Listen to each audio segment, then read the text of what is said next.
నమస్కారం. ASN news కి స్వాగతం.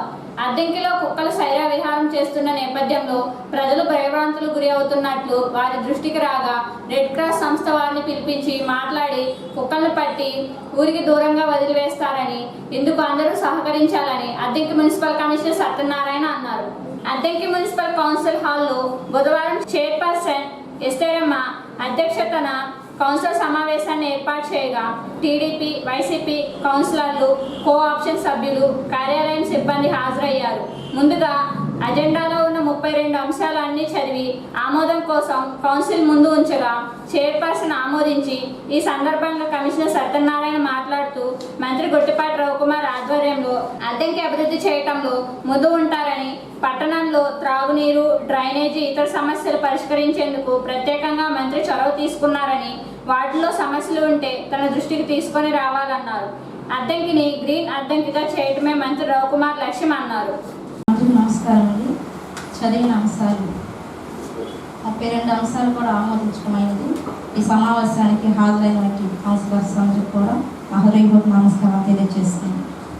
మా విన్నపం ఏం లేదు, ఈ యొక్క నియంత్రణ విధానం మనం ఏంటి స్టెబిలైజేషన్ చేస్తున్నామో ఈ రెడ్ క్రాస్ సొసైటీ ఉంది, వారిని పిలిపించి మీ అందరి సమక్షంలో దాన్ని మనం ఈ యొక్క ప్రజల నుండి ఈ కుక్కల నుండి ప్రజలను కాపాడే ఉద్దేశం అందరిపై ఉంది. కాబట్టి మన పురపాలక సంఘంలో ఈ వీధి కుక్కలన్నింటిలో కూడా స్టెబిలైజేషన్ నిమిత్తము వేరే ప్రాంతాలు తరలించడం జరుగుతుంది. కాబట్టి మీరు అందరూ కూడా సపోర్ట్ చేయాల్సింది కోరుచున్నాం. రెడ్ క్రాస్ సొసైటీని రప్పిస్తాము. అలాగే ప్రెస్ వారు, మన గౌరవ సభ్యులందరూ కూడా ఈ యొక్క ఉపభోక్తల కార్యక్రమాన్ని మీ అందరి మీద తీసుకుని ప్రజల్లో అందరినీ కాపాడాల్సిన బాధ్యత మా అందరిపై ఉంది. కాబట్టి మేము కోఆర్డినేషన్లో ఈ వర్క్ని టేకప్ చేయాల్సిందిగా మేము అందరూ కోరుచున్నాం. చాలా మంచి ఉద్దేశంతోనే మనకి ఎన్నాళ్ళ నుంచో జటిలంగా ఉన్న సమస్యను పరిష్కారం చేశారు. ఆయనకి మా తరపు నుంచి కూడా ధన్యవాదాలు తెలియజేస్తున్నాం.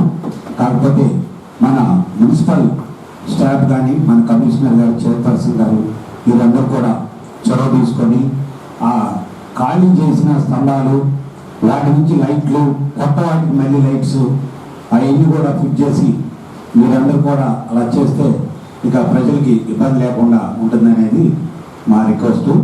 దాన్ని చేస్తారని ఆశిస్తున్నాం.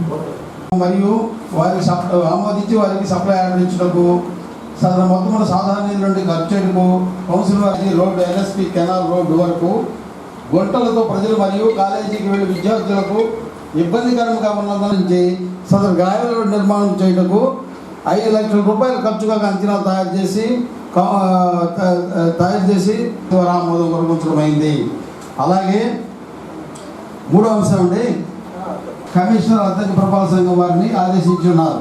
సదరు ఆదేశాలు అనుసరించి సదరు గ్రావెల్ రోడ్ నిర్మాణం చేయటంగా పురపాలక సంఘం వారు 17/7/24 ముందస్తు అనుమతి ఇచ్చి ఉన్నారు. సదరు చర్య 53,80,439 మంజూరు చేసి ఉన్నారు.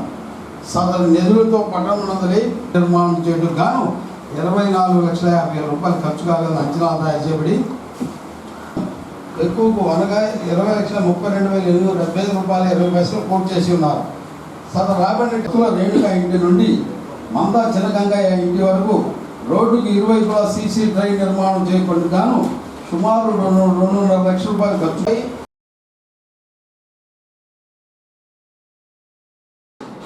గురువారం ఉదయం 6 గంటల నుంచి ఎన్టీఆర్ భరోసా పెన్షన్ నగదు పంపిణీ ప్రారంభం అవుతుందని, మండలంలో మొత్తం 7,118 మంది పెన్షన్దారులు ఉండగా 2,95,00,000 రూపాయలు పంపిణీ చేయనున్నారని అద్దెంకి మండల పరిషత్ అభివృద్ధి అధికారి సత్యనారాయణ తెలిపారు. ఈ సందర్భంగా బుధవారం అద్దెంకి ఎంపీడీఓ కార్యాలయంలో సత్యనారాయణ ఏఎస్ఎన్తో మాట్లాడారు. ఎన్టీఆర్ భరోసా పెన్షన్ నగదు గత నెలలాగా ఈ నెల కూడా దాదాపు 150 మంది సచివాలయం ఉద్యోగులచే పంపిణీ చేయించేందుకు ఏర్పాటు చేశారని, గురువారం ఉదయం 6 గంటల నుంచి పెన్షన్ నగదు పంపిణీ ప్రారంభం అవుతుందన్నారు. 1వ తేదీన 100% పంపిణీ చేసే విధంగా రాష్ట్ర ప్రభుత్వం ఆదేశించిందన్నారు. ఎవరైనా మిగిలి ఉంటే మరుసటి రోజు పెన్షన్ నగదు పంపిణీ చేస్తారన్నారు. వృద్ధులకు 4,000, వికలాంగులకు 6,000 రూపాయల చొప్పున పెన్షన్ నగదు ఇస్తారని పెన్షన్దారులు ఈ విషయాన్ని గమనించి సహకరించాలన్నారు. అద్దెంకి మండలంలోని వివిధ గ్రామాలకు చెందినటువంటి పెన్షన్ లబ్ధిదారులందరికీ కూడా నమస్కారం. ఈ సంవత్సరం ఈ నెల అంటే జూలై 15 ఆగస్టు 1వ తారీఖున పెన్షన్ సిస్టమ్ పంపిణీ కార్యక్రమం యథావిధిగా గత నెలలో లాగానే జరుగుతుంది.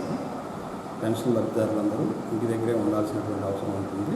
ఎక్కడికి కూడా అంటే ఒక వీధి మూల దగ్గరకు లేకపోతే పంచాయతీ ఆఫీస్ దగ్గరకు లేకపోతే వేరే చోటకు రావాల్సినటువంటి అవసరం లేదు. మీ ఇంటికి తీసుకొచ్చేసి పెంచిన మొత్తం 4,000 రూపాయల చొప్పున లేదా వికలాంగులకి అయితే 6,000 రూపాయల చొప్పున వాళ్ళ ఇంటి దగ్గరే ఇవ్వడం జరుగుతుంది.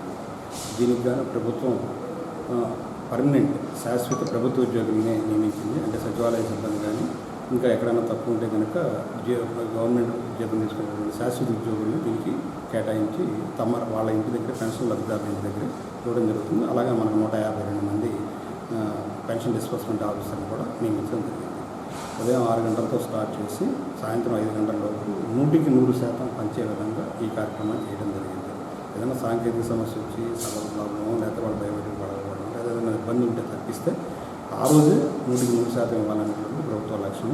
కాబట్టి ఎక్కడైనా ఊళ్ళకి వెళ్ళినటువంటి వాళ్ళు కానీ ఏదైనా పనులు ఉన్నటువంటి వేరే చోట ఉన్నటువంటి వాళ్ళు కానీ ముందు రోజు సాయంత్రం వచ్చేసినట్టుంటే ఉదయాన్నే వచ్చేసి మన వాళ్ళందరూ కూడా అందజేస్తారు. కాబట్టి ఈ సౌకర్యాన్ని పెన్షన్దారులందరూ గమనించి ఈ సౌకర్యాన్ని వినియోగించుకోవాల్సిందిగా టోటల్ ఎంతమంది ఉన్నారు సార్?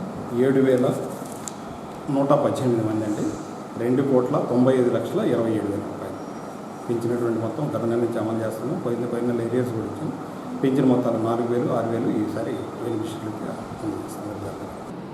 రోటరీ క్లబ్ వారు చేసే సేవా కార్యక్రమాలకు దాతలు కూడా ముందుకు వచ్చి సహాయ సహకారాలు అందించడం సంతోషంగా ఉందని రోటరీ క్లబ్ అధ్యక్షులు వీరయ్య అన్నారు. రోటరీ క్లబ్ ఆధ్వర్యంలో అలహారి హరిప్రసాద్ సౌజన్యంతో అద్దెంకి పట్టణంలోని ఇందిరానగర్లో ఉన్న అంగన్వాడీ కేంద్రంకు బుధవారం 30 స్టీల్ ప్లేట్స్, 30 గ్లాసులు, కుర్చీలను రోటరీ సభ్యులు కలిసి బహుకరించారు. ఈ సందర్భంగా వారు మాట్లాడుతూ హరిప్రసాద్ తండ్రి జ్ఞాపకార్థం అంగన్వాడీ కేంద్రానికి కుర్చీలు, ప్లేట్స్, గ్లాసులు బహుకరించడం సంతోషంగా ఉందన్నారు. ఈ సందర్భంగా హరిప్రసాద్ను రోటరీ తరపున అభినందనలు తెలిపారు. అంగన్వాడీ కేంద్రానికి ప్రభుత్వం ఇచ్చే సదుపాయాలతో పాటు దాతల సహకారం కూడా సద్వినియోగం చేసుకొని చిన్నారులను తమ సొంత పిల్లలాగా చూసుకోవాలన్నారు. తర్వాత ఎవరైనా డబ్బులు ఎవరైనా ఇవ్వచ్చు కానీ మించి ఎవరు ఇవ్వలేరండి. గురువు మాత్రమే ఇవ్వగలరు. అందుకు శుభాకాంక్షలు.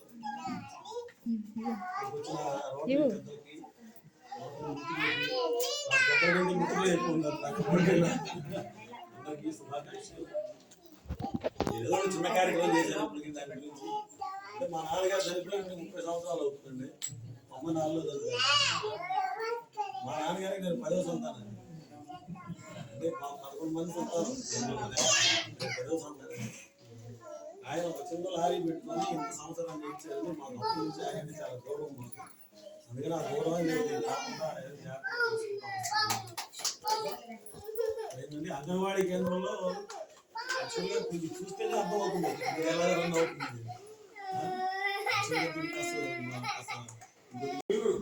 రోటరీ అంటే మనకి అంటే సేవ కార్యక్రమం ఒక ప్రముఖంగా దాదాపుగా ఉన్నటువంటి అన్ని స్కూళ్ళకు కూడా మన వాళ్ళు చదువులతో సహకారం అందిస్తున్నారు.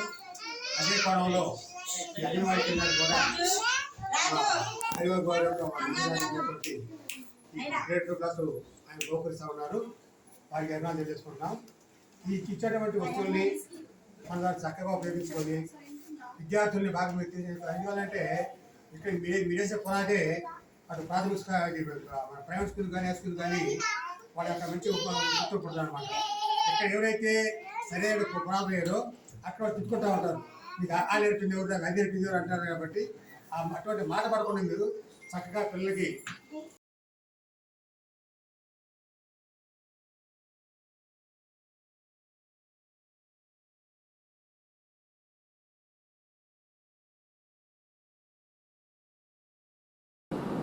జ్యోతి చంద్రమౌళి ఉపాధ్యాయుడిగా, చారిత్రక పరిశోధకుడిగా మంచి గుర్తింపు తెచ్చుకున్నారని విరివల్లి సుబ్బారావు అన్నారు. Rotary club vocational chairman Chandramouli జన్మదినోత్సవం సందర్భంగా రోటరీ క్లబ్ ఆధ్వర్యంలో నిర్వహించారు. ముందుగా కేక్ కట్ చేసి శుభాకాంక్షలు చెప్పారు. రోటరీ క్లబ్ సభ్యులందరూ కలిసి చంద్రమౌళికి శాల్వా కప్పి సత్కరించారు. చంద్రమౌళి సేవలు ఈ సమాజానికి ఎంతో అవసరమని, ఇంకా ఇలాంటివి జన్మదినోత్సవ వేడుకలు మరెన్నో జరుపుకొని నిండు నూరేళ్లు కుటుంబ సభ్యులతో సంతోషంగా ఉండాలని రుద్రయ్య అన్నారు. ఎందుకంటే వాళ్ళు జేబులో 10 రూపాయలు రూపీ మా పైనుంచి కొంత రాబడతారు. కొంతమంది డోనర్స్ తిరిగి అసలు వీళ్ళకి ఈ బాధ్యత తప్ప చెప్పినప్పుడు రేపు మొగులు లేకుండా కొన్ని ఊగులు అదే గుర్తుంటే ఒక సంవత్సరం పాటు వాళ్ళు కంపల్సరిగా అంత కష్టపడాల్సి వస్తుంది. మెయిన్గా ప్రెసిడెంట్, తర్వాత ఇంకా బాధ్యత తీసుకుంటే సెక్రటరీ, తర్వాత ఇది వాళ్ళ బాధ్యత. సరే, ఇప్పుడు కూడా మనం అంతకుముందు ఇది కష్టకాలంగా నడిచింది ఒక 5-6 ఏళ్ళు. ఇది ఎప్పుడు పోయిందా ఏందని కూడా దాన్ని కొద్దిగా అట్లా కాపాడుకుంటే చందంగా అట్లా పట్టుకొచ్చాము. తర్వాత 9-10లోకి వచ్చేసరికి ఇక మన బ్యాచ్ నేను అంతా సృజనలో చేరటం, నాకు వీళ్ళందరూ పరిచయం కావడం, వీళ్ళందరినీ మన మాస్టర్ని కానీ లేకపోతే దేవాలను కానీ అందరినీ గత బ్యాంక్ ఆఫీసర్స్ని వాళ్ళు సైతం మీ ఊరు అద్దెకి వస్తే మేము గత ఒళ్ళు దగ్గర పెట్టుకొని మాట్లాడాలనే శుభాకాంక్షలు. చంద్రమౌళి జానపద కళలన ప్రీతి శాసనముల వెలికి తీసి చరిత్రకు వెలుగు తెచ్చి తీవు మిత్రుడు ఒకటయు నీవు నాకు గర్వమును కాదే వజ్జులు కౌతుకమున ప్రదర్శితో వజ్జులు కొద్దిగా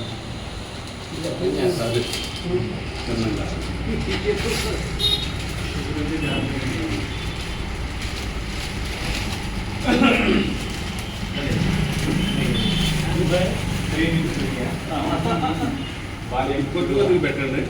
నేను కొద్దిగా పెట్టి పెట్టే లాభం ఉన్నాను.